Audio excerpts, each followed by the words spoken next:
Hello and welcome to Boxing with Glenn. I put a boxing video on my own YouTube channel, Glenn Maney, and it was who would you think would win out of Calzaghe and Froch. And I had a few people say to me, why don't you do your own boxing channel? And I'd write back and I'd say, well, you know, I've never been sort of heavyweight champion of the world. I had a few amateur fights and a couple of unlicensed. And they said, well, you know, these sort of fantasy matchups are good, and it'd be good to hear you give your thoughts on some of the big fights and some of the things that are happening in boxing. So here we go. That's the launch of the channel, and that's why I've done it by popular request. So last night was Anthony Joshua against Alexander Usyk. Now I'll put my hat in the ring. I'm not a big Anthony Joshua fan for a variety of reasons, but I'm in the Fury camp when we're talking heavyweights. So rightly or wrongly, agree or disagree, I always thought that Tyson Fury would stop him in 6 or 7 rounds. Pretty much the same as he stopped Wilder. And Joshua does seem to tire for a man that, I mean, he's a big geezer, but for a bloke that trains so hard, he seemed to tire really badly in the last 2 or 3 rounds of a 12-round fight. My betting slip yesterday was Usyk to win in round 7, 8 or 9, and I got 14 to 1 on that, so I was obviously gutted. Although I did want a British world champion. If Joshua had beaten him, I'd have had a big smile on my face for that reason, obviously.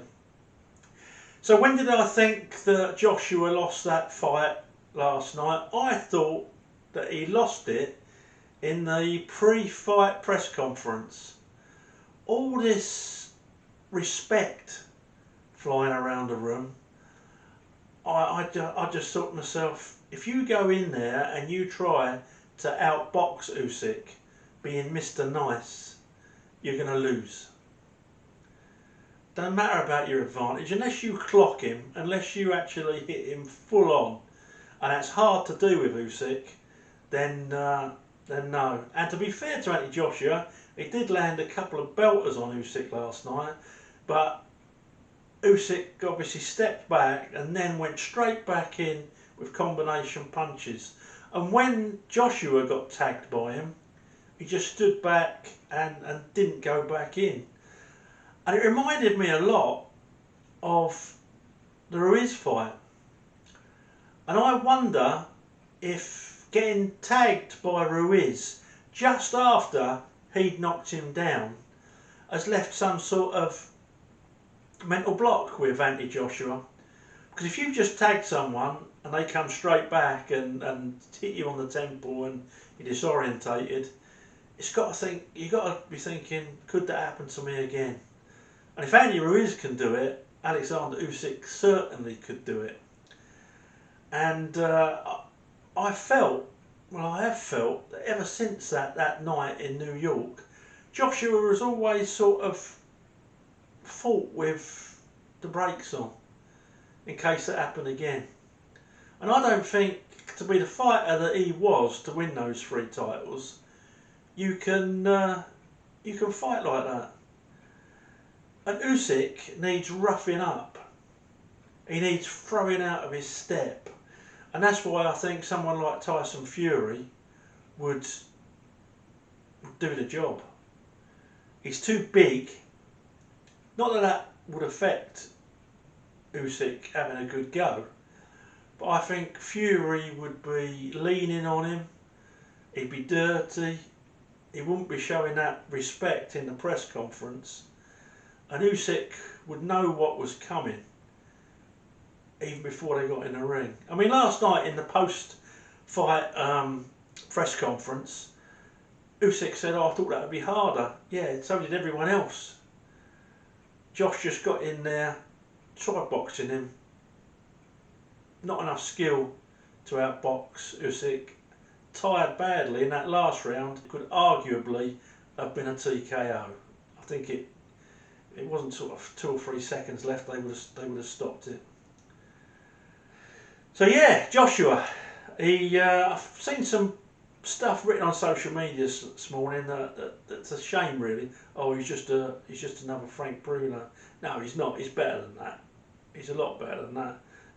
Frank, I love you dearly, but you were very limited.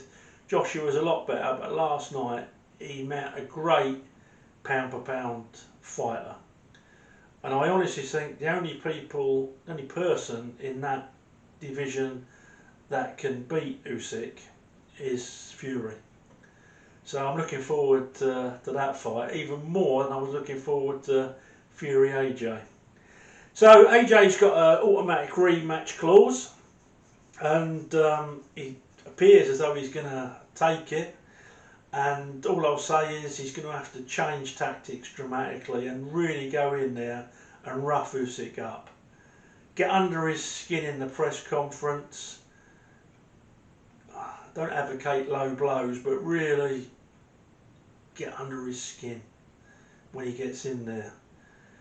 Just lots of straight rights, not even going through his guard jabs, not even going through Usyk's guard last night. I know he's trying to get his range, but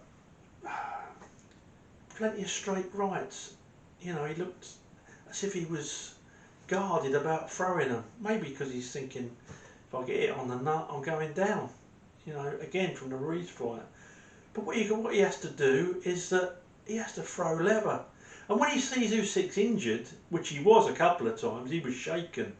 That's when you go in again. Bang, bang, bang, bang.